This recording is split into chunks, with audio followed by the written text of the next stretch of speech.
Welcome to JonGetsGames. This is the first out of 4 special top 10 lists that are being created to help support the John Goes Pro pledge drive that's happening over on Patreon throughout the course of February 2018.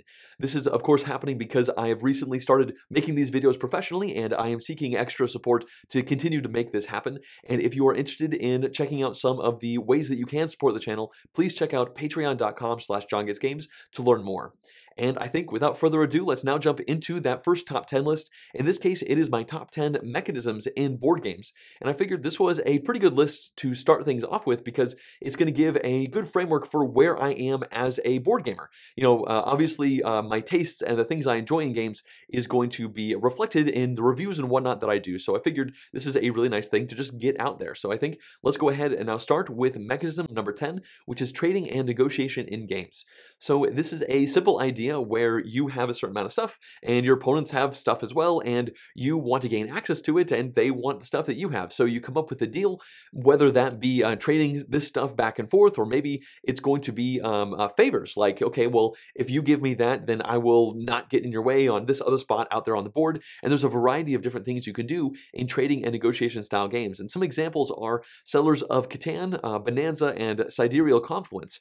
And they all touch on this in slightly different ways. Settlers of Catan was my first love of board gaming. Like, it's what caused me to really fall off the deep end into modern board games. And a big reason for that was I loved having this big hand of cards with all these different resources and trying to work into the correct sets to actually build those buildings out. Well, the dice are not always going to be rolled in such a way to give you what you need. So you are just constantly talking back and forth with the people around the table, trying to cut really hard deals. And I just really enjoyed that aspect of the game. You have other games that, like Bonanza, which have a more straightforward trading style. Like in that game, you have a hand of cards and you cannot rearrange the cards in your hand. So in that case, you actually have a reason to trade cards away because you have to play cards from one side of your hand. And if the card that is in the spot that's going to get played is going to be bad for you, then you really want to get rid of it. So you're in a situation where you're desperately trying to get rid of something in a trade, but you don't want your opponents to necessarily know how bad of a situation you're in. Although if they look down, they can usually figure that out themselves and then try to maybe squeeze a little bit more out of you because they know that you are in a position where you need to get rid of something, and that puts them in a position of power. And Sidereal Confluence is a pretty new game that just came out.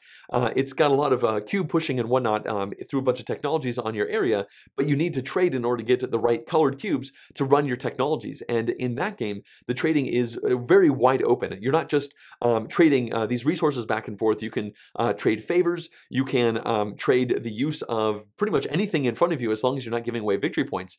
And in that game, I really like the situation where you really can just kind of go crazy with the kind of creativity that you need to make these negotiations happen. Like, I will give you this benefit for 3 turns in a row. I just desperately need that one thing right now.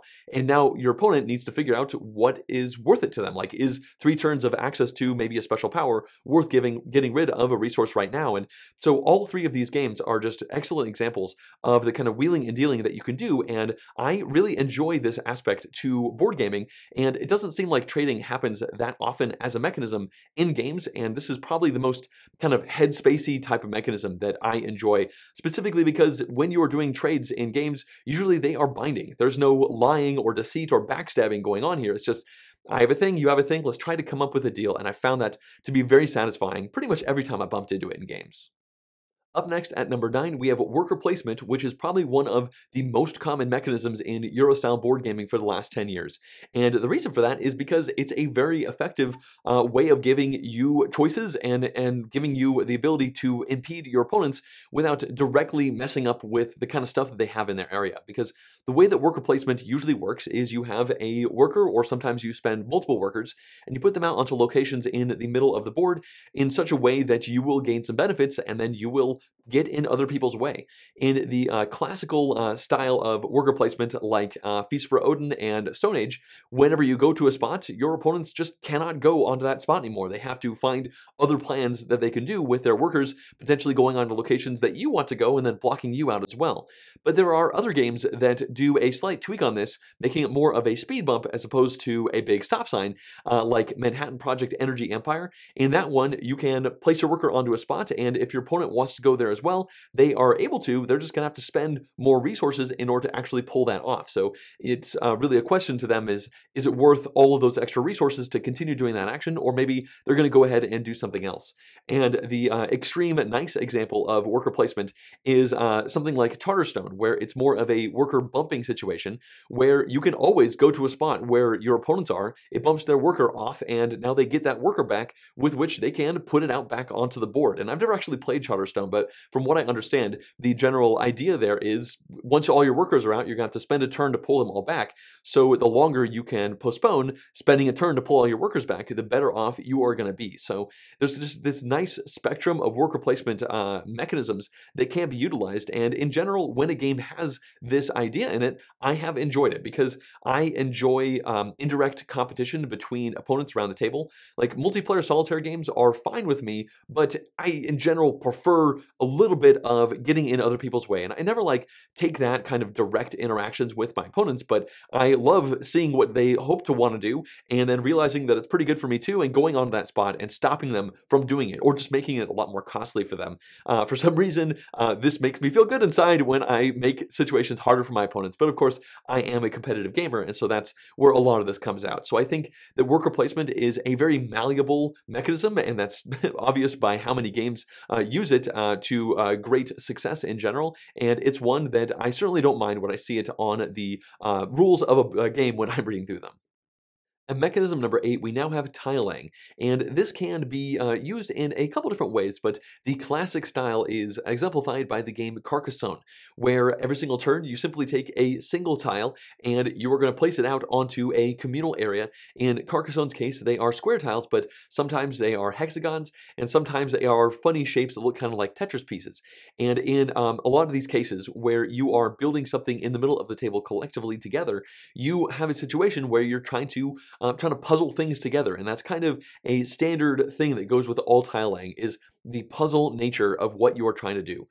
In Carcassonne, you're probably trying to connect that tile up with maybe some other castles to get yourself some extra victory points, or maybe put it down in such a way to cut off a castle from one of your opponents, so now they can't score any points at all, which is a really nice kind of counter move that you can do in that game. But there are also games like Quirkle, where you are again placing these square tiles out into the middle of the table, but you now have a hand of tiles, and you are maybe putting out multiple ones at the same time to score yourself a variety of points. And you are, of course, trying to set yourself up to not set your opponents up. You want to make it so that you get more points and you don't give easy points to your opponents. And then a kind of new style of tile laying game that lots of games are doing these days is the Tetramino style, where you have various goofy shaped type of pieces.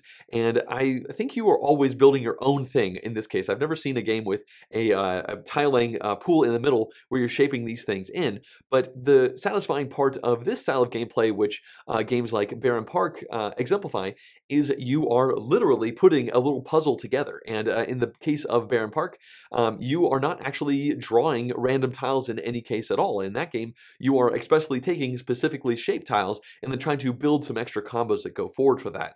And there are a lot of other examples I could give for tiling. This is a very popular style of play, but the reason that I enjoy this mechanism so much just keeps coming back to the puzzly nature of how you fit all these things in. It's very satisfying to look at. Whenever you finish a tile laying game, you usually have something cool and completely unique to your specific table, or just specifically you if you're building something in front of you. And I find that to be quite appealing, as well as all of the puzzly decisions about how to actually fit these things in. Up next, we have number 7, which is multi-use cards. And I've seen this used in a variety of different ways, but the classic idea here is you have a card and it has different sections on it, and when you play that card, you're going to do something different with it depending on what you want to do. I think Glory to Rome is a really good example of this, where you have a card and you could play it as an action, or that card might end up turning into a resource that you could use to build buildings, or it could maybe be a citizen that's going to get launched into your citizenry area, which will increase your ability to do other actions later on in the game. So that single card can be a variety of different things. Some of those you play right into, and other ones the card just kind of goes into like a pool and then kind of magically turns into resources, and it kind of changes state based off of where it is in the game. If it's, you know, in the bottom part of your player board on the right hand side, or if it's in your hand, there's just a variety of different options that this card can be. There is another kind of situation you can have with multi-use cards, and that is cards as currency. It's kind of like a sub-mechanism within this umbrella. And for this, you have games like Origami and Race for the Galaxy, where you can actually spend cards from your hand to pay for the ability to play other cards in your hand. So in this case, there are two uses for the card. The card can either be the actions on it, or it could just be a currency to get other cards played. And I really enjoy the decisions that go into trying to figure out which cards you can sacrifice to make the other cards come down into your area. And as kind of another different way to look at multi-use cards, my third example is Arboretum. In this game, you are drawing a bunch of cards. They're beautiful trees, and in this case, you are playing these trees down into a tableau in front of you. It's kind of like a tiling game in that respect. But from a multi-use perspective, the way that you score in this game is you look at the cards down in front of you, and you also look at the cards that you have in your hand, and you only score the trees down in front of you if you have the most of that type of tree in your hand still, which means that even though these cards don't have different sections on them, they are a drastically different thing based off of if they're in your hand or down on the table at the end of the game. You're not going to score the stuff down in the bottom if you don't have the cards as currency in your hand. So in this case, you're not actually spending cards. They're actually clogging up your hand, and you are trying to keep these really good ones in your hand. You have a maximum hand size of 7 in this game, and you are trying to get rid of the other things around the side while maintaining this really nice heap of power within your hand so that you score the points you want at the end of the game. So as you can see, there are a variety of different ways that you can see cards as being multi-use, and there are many other examples I could go into, but just these three should give you a good idea as to why I like this mechanism so much, because it's so flexible and it allows players to have to think really hard about which state they want this card to actually be in order to get the most worth out of it. So that's why I like it so much. For mechanism number 6, we now have time tracks. And the idea here is you are going to have a track, and you will have a personal pawn on that track. And when it's your turn, you can go as far ahead as you want to. And it's going to change from game to game whether or not there's some restrictions or not. But you can go a variable number of spaces ahead and try to do an action. And this is great because it gives players a wide variety of choice. But there is oftentimes a detractor to how far you go. And more often than not, with games that use this mechanism, it is that it is only your turn when you are the farthest pawn back on that track.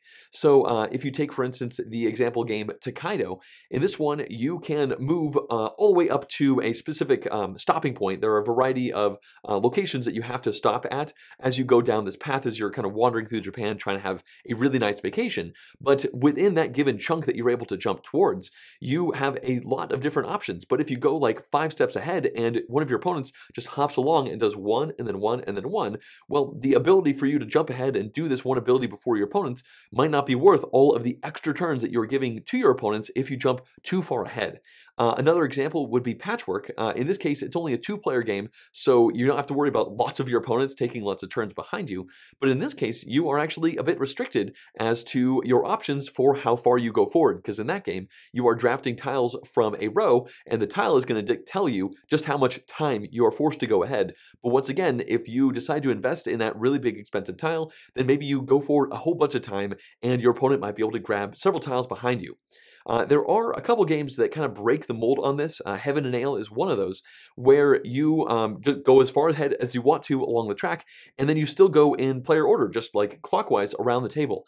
And this kind of unlocks a new style of gameplay to this time track mechanism, because in this instance, it's always going to be your turn in clockwise order around the table. So if you go really far ahead, there isn't inherently a problem with jumping that far ahead to get this really nice thing. So you have a humongous amount of great valid options to you, and there is an extra counterpull that happens in games like this. I know Lignum also has this type of mechanism, because if you jump really far ahead and your opponent's doesn't, then the third person is going to be like, well, if I jump really far ahead to try and get access to the stuff that's way deep and right next to the person that jumped really far ahead, then we're going to be competing for that. But then suddenly the third person can just pick up all of these crumbs that are behind us. So you have this extra push and pull between the players trying to figure out, do they go far ahead just to compete with you on the various options there, and how are they going to help and hurt themselves in that situation? So I just think that the decisions that come into play with games that use time tracks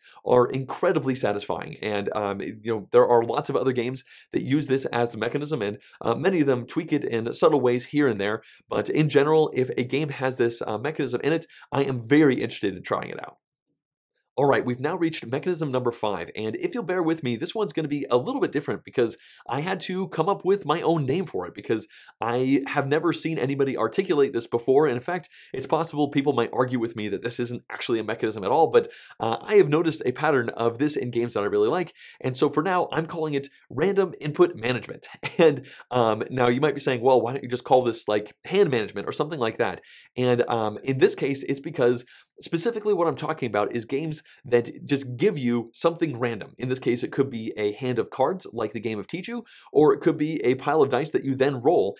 And after you evaluate this randomness as input, you then decide on what you're going to do as output. So for instance, with Tichu, which is a classic climbing style card game, you are given this big hand of cards and suddenly you need to consider, well, how am I going to play these cards out? Am I going to do this as a pair and this is a full house? Or am I going to try to make this straight happen? And you're just doing this constant planning based off of this random input. Like you had essentially no control over the cards that you have in your hand. I guess for Tichu, you do get to pass cards around a little bit, but as the general idea, you are trying to develop and manage patterns and plans based off of this input.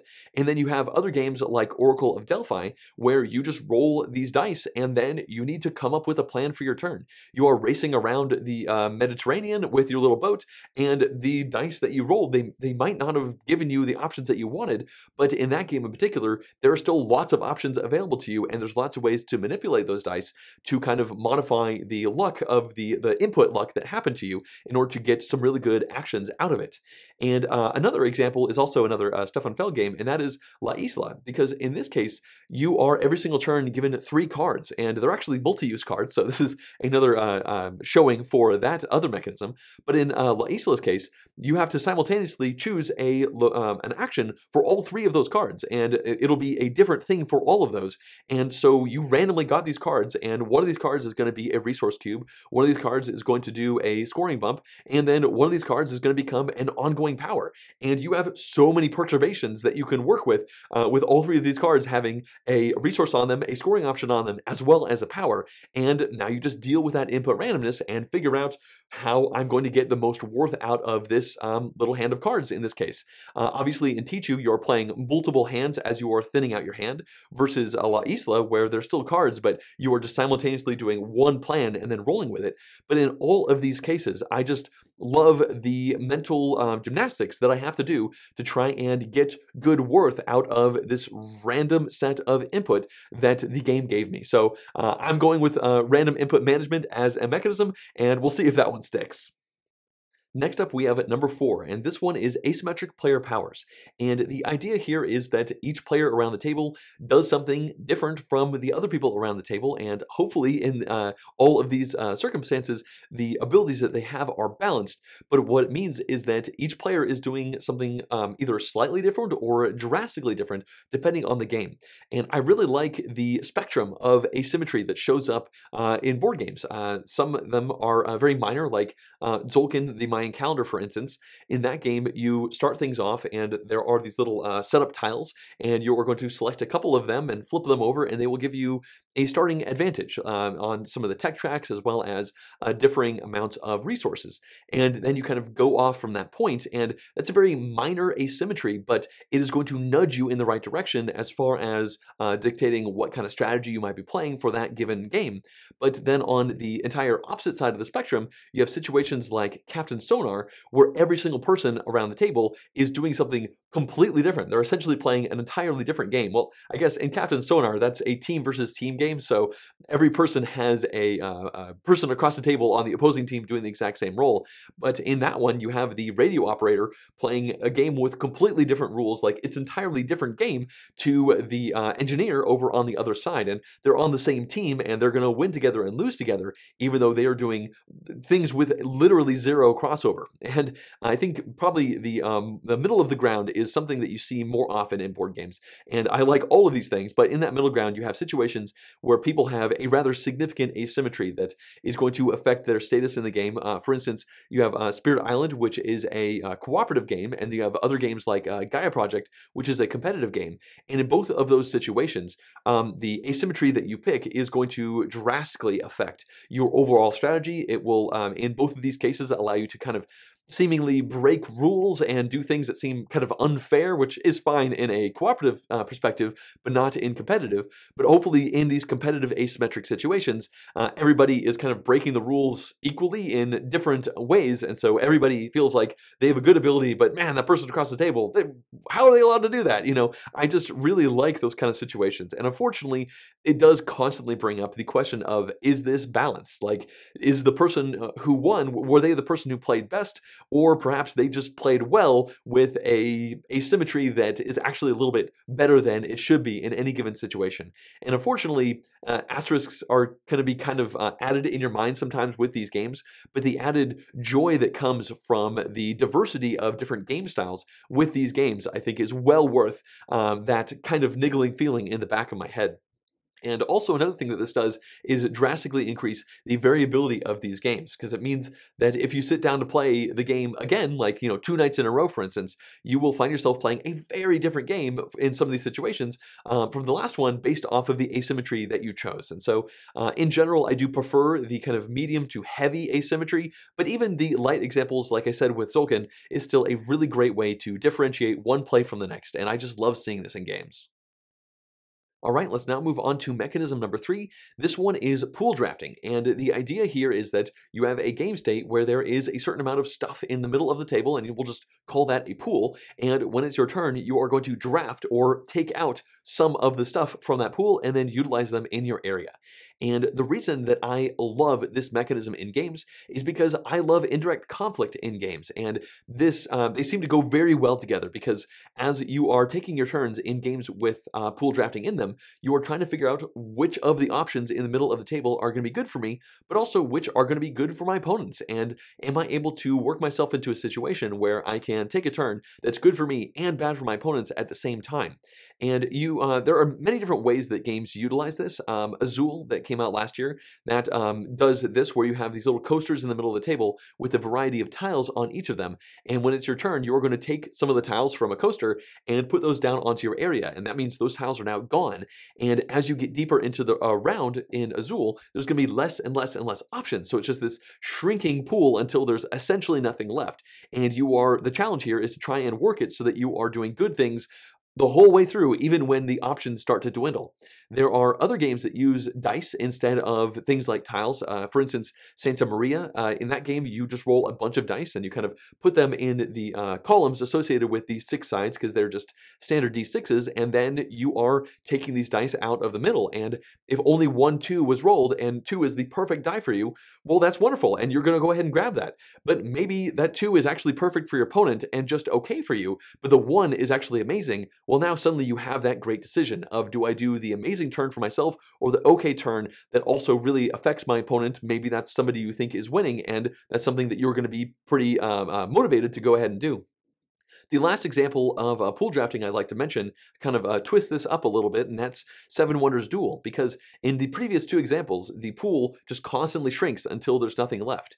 But in Seven Wonders Duel, this is a 2-player only game, and you're putting a bunch of cards out in the middle of the table, but most of the cards are locked out. You don't actually have access to them until they get kind of freed up as you start to draft the cards from the area. So that means in that specific game, as you are drafting cards, you are unlocking new opportunities for your opponent, which is something you certainly don't want to have happen.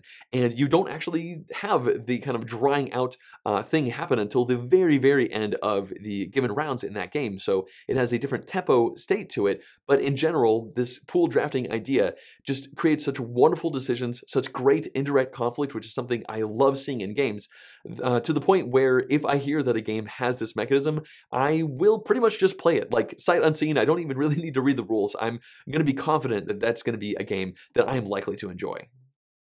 Up next, we have number 2, and this one is engine building. So the simple idea here is that you are going to try and assemble an engine that is going to turn resources into victory points. And oftentimes with engine building games, you actually start off with a tiny, not very good engine. And as you are playing the game, you are going to build new tools that are going to get kind of locked in and let you increase your capacity to turn not much into quite a lot. But also it has a really fun combo-y type of nature as you just generate more and more stuff and escalate things as the game goes on. One classic example of engine building would be Through the Ages, because in that game, you start off being able to make just a little bit of ore and just a little bit of food, and by the end of the game, you have turned the ability to just have ore in these little bronze huts into just a spacefaring civilization or something like that. And mechanically, what you're doing throughout that game is you are spending resources to be able to make more resources, and then you can spend those more resources to generate extra science and unlock new abilities and increase your military strength and just do all sorts of things that are going to branch off from the fact that you are investing in the ability to make more resources. In the case of Through the Ages, there's pretty much just that food and ore, but in other cases, you have situations like Lorenzo il Magnifico. And in that one, there is a variety of different resources, and as you are playing that game, you are going to be taking these new cards and putting them into various spots on your tableau, and then you are going to activate those areas, and they are potentially going to combo in such a way so that you can spend a little bit of resources, and a little bit of wood might turn into some victory points and some extra military tracks, and then you might be able to spend money to get this extra resource, and you cannot, in this case, use the stuff you just made to go back into stuff that you previously made, but you can chain turn to turn in this one to try and customize this kind of combo-rific engine that you are putting together in front of you, trying to get the most victory points. Another example would be Terraforming Mars. In this case, we're kind of back to a single resource situation because in this game, you just have fistfuls of cards in general, and you need to spend money to actually get these cards into your hand, and then you need to spend money to play these cards down in front of you, and you put these down into an ever-increasing tableau of stuff, and again, in that game, you start off with pretty much nothing, and at the very end, you might have yourself in a situation where you have specialized really hard on like building plant life out on the planet, or you might have a situation where you have a whole bunch of little buttons that you can essentially press in order to get extra abilities and extra victory points, and in all of these situations, you're going to find yourself kind of going down a specialization route in order to turn not much into a lot. And I find the process of working my way through these games to be intensely satisfying because it's just fun to like kind of crank the handle on these kind of things and see how much stuff you can get out. And yeah, I think that's pretty much all I have to say about this one. Like, engine building is such a solid, wonderful aspect to games, and I love seeing it in them. All right, we've finally reached my number one favorite board gaming mechanism, and that is incentivization. So the idea here is that you have a situation in a game, some sort of activatable spot or maybe a card that somebody can grab, and it is going to stay in the game and keep collecting resources or currency or victory points until somebody ends up taking that one spot. And there are lots of examples of this. Some games use it to a very small extent, and some games use it to a large extent. For a classic example, we have Small World. This is a game about kind of putting dudes out on a map, but you have a selection process where you're going to pick a race and modifier pair that are randomly associated with each other. And it's possible that that pair might not be very good, but if you want to take something that's not that pair, then you have to put a currency down onto that one and then find yourself going higher and higher up until you find the one you want. So what that means is this poor pairing of stuff is going to start collecting more and more money as players are like, I don't want that. I'm going to put a currency down and skip it until you finally get to the point where somebody says, you know what, that's a really bad combo, but there's so much currency on that specific spot that I've got to take it. I'm going to grab it strictly for the incentivized income that is now laying on top of it. And this comes to the crux as to why I love this mechanism so much, because it's essentially a self-balancing situation within the game. And it is worth noting that just because this is my favorite mechanism does not mean that I'm going to love every game that uses it. I don't actually like Small World at all, but that one particular part I do enjoy. So there are lots of other games that use this that I like a lot more and use it to a greater extent. One of them is the Stauffer Dynasty. This game came out a couple of years ago, and it has incentivization coming out everywhere because what you're doing in this game is you are trying to do some area majority out in a map, but that's not really what I'm talking about. On each turn, you have a choice of either putting people out onto the map or selecting an option of these 4 or 5 different spots. And every single round, you're going to incentivize every one of those spots with a little treasure chest, and you will gain access to the abilities on those treasure chests when you evaluate that spot. And what that means is the weaker location that actually has 0 bonus at all is going to start accruing more and more of these chests until somebody says, you know what, I just want the chests, even though the action itself isn't great. But then when you come to the actual main map for this game, where you're putting all these dudes down trying to win these area majorities, you're scattering chests all over the place. When you actually evaluate the regions, you will get to gain access to those chests. Actually, when you put the people down, you get those. And what this means is the spots that people are not going to will keep collecting these treasure chests until somebody ends up wanting to go there. And I just think that works so well, but you are not always going to have games that use this in a positive sense. In fact, the game Forense, I think, uses this brilliantly, because in this game, you have a card row, and you're going to randomly shuffle up these cards and then splay them out. And on your turn, you have to take one of the cards. And the left-hand most card is always free, but if you want to keep going down, you're going to have to put some currency down onto those cards.